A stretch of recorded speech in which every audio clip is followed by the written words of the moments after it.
জানি আমি। হ্যাঁ, এটা ঠিক যে আমি তোর মতন অত বড় বিশ্ববিদ্যালয় পড়িনি, কলেজে পড়িনি, কিন্তু উচ্চ মাধ্যমিকে যথেষ্ট ভালো রেজাল্ট করেছিলাম। প্রতিদিন আমি খবরের কাগজ পড়ি, দেশের খবর, দশের খবর সব রাখি। তাই এই ডিএনএ পরীক্ষা কি সেটা আমি খুব ভালো করে জানি। এটা জানি যে এই পরীক্ষাটা করালে মানুষ তার পরিবারের বিষয়ে জানতে পারে, কে তার বাবা মা সেটাও জানতে পারে। তো কি হয়েছে? আমাকে এসব কথা কেন বলছো তুমি? আমি এসব জানতে চাই না। চলো মেনে নিলাম তোমার পেটে এই যে পাপটা নিয়ে তুমি বয়ে বেড়াচ্ছ, এটা এই লোকটার। তোমার গর্ভে যে সন্তানটা আছে এটা এই লোকটার। কিন্তু এটা কি করে প্রমাণ করবে এটা তোমার স্বামী, মানে এটাই দাদা? হ্যাঁ, এটাও তো হতে পারে যে এই দাদার মতো দেখতে লোকটার সাথেই তুমি কোনো রকমের নোংরামি। ছোট, আমি জানি তুই ভগবানে বিশ্বাস করিস না, কিন্তু আমি বিশ্বাস করি।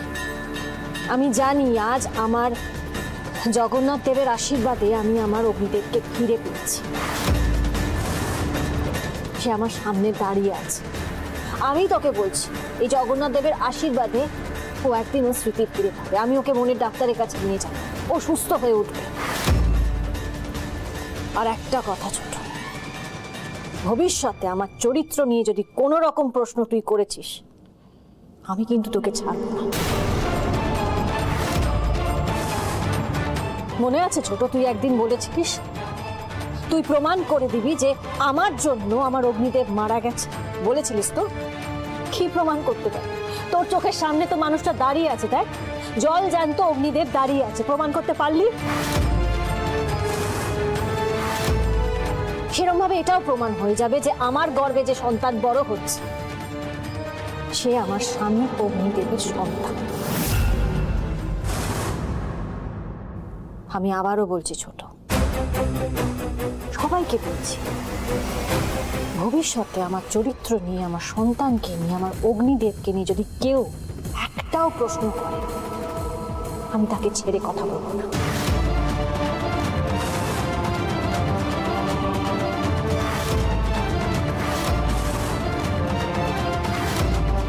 তোর সামনে যে মানুষটা দাঁড়িয়ে আছে, যে আলো দাঁড়িয়ে আছে, সে কিন্তু আর আগের আলো নয়। এই আলো প্রতিবাদ করতে জানে।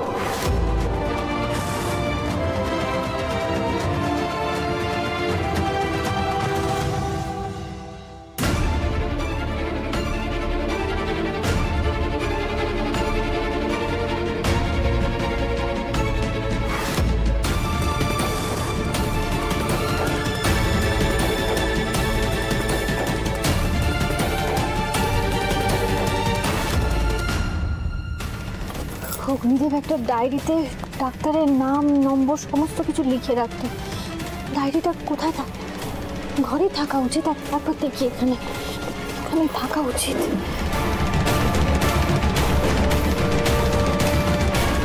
এখানে তো নেই ডায়েরিটা, আলমারিতে।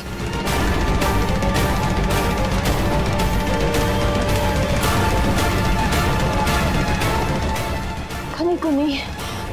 কোথায় থাকতে পারে? একবারে খুঁজে দেখি, আরেকবার খুঁজে দেখি। ডায়েরিটা খুঁজে পেতে হবে আমাকে, যেভাবে হোক ডায়েরিটা। আপনার সাথে মোর কথা আছে, আপনি শুনিতেছেন না? মু কিছু কইতেছি আপনার সাথে। আপনি মুকে এ বাড়িতে কেন আটকে রেখেছেন? মু এ বাড়িতে থাকিব না। আপনি জোর করি সবার সাথে সম্পর্ক করতে চাইছেন, মোর সাথে জোর করি মু সম্বন্ধ পাতাইব না। আপনি মুকে জোর কেন করেছেন? শঙ্কর চুপ কর। না, মু চুপ করিব না। চুপ কর কইব, মু থামিব না। আপনাকে উত্তর দিতে হইব। মু আপনার সাথে কথা কইছু, আপনি কেন মুকে জোর করে এখানে আটকে রেখেছেন? আপনার কি অধিকার আছে? মু এই বাড়িতে থাকিব না। মুকে জোর করে বাড়িতে মু এই ঘরে থাকিব না। আপনি কে সিদ্ধান্ত নেবার যে মু কোন ঘরে থাকিব, মু কোথায় থাকিব?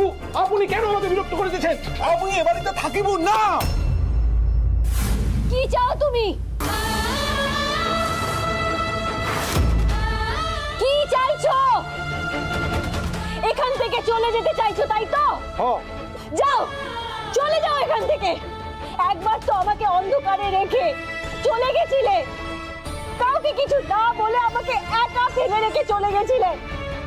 একটা কথা শুনে রাখো অগ্নিদেব, যতবার তুমি নিজের ইচ্ছে আমাকে ছেড়ে চলে যাবে, ততবার আমি তোমাকে খুঁজে নিয়ে আসবো, আবার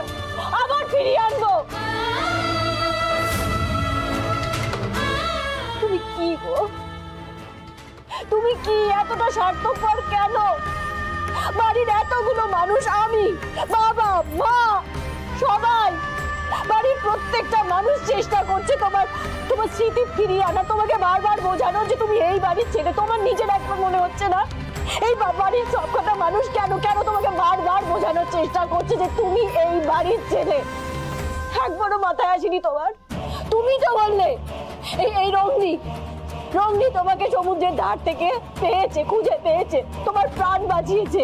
তাও তোমার মনে হলো না এটাও সম্ভব হতে পারে যে তুমি এই বাড়ির ছেলে?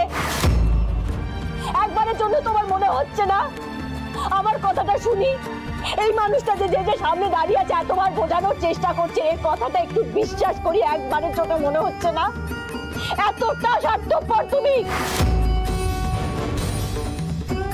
এতটা স্বার্থপর? এখানে তোমার মন বসছে না, তাই তো? এখানে তোমার থাকতে ইচ্ছা করছে না? বেশ, চলে যাও, যেখানে ইচ্ছা হয় তুমি চলে যাও। চলো, আমি তোমাকে ছেড়ে দিয়ে আসছি। যাও যাও,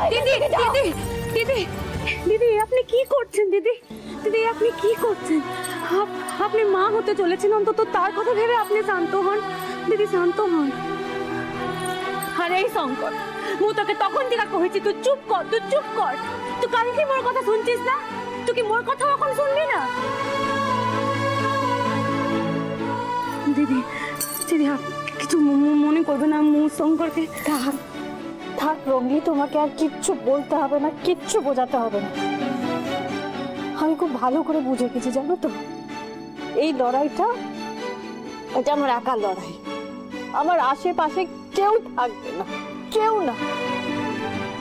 এই লড়াইটা আমাকে একাই লড়ে যেতে হবে।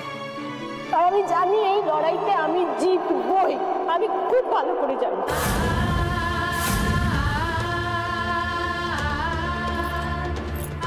এই কি বললে তুমি আমাকে? আমি তোমার ঘাড়ের ওপর সবকিছু চাপিয়ে দিচ্ছি, বাচ্চাটা বোঝা, এইসব বললে তো? আমি তোমাকে প্রমাণ করে দেবো এই বাচ্চাটা আমাদের দুজনের, বুঝেছো? আর এই বাচ্চাটার ওপর এতটুকু কলঙ্ক আমি আসতে দেবো না, আমি তোমাকে বলে রাখতাম। তার জন্য যদি আমাকে ভগবানের সাথে লড়াই করতে হয় আমি তাই করবো, আমি লড়াই।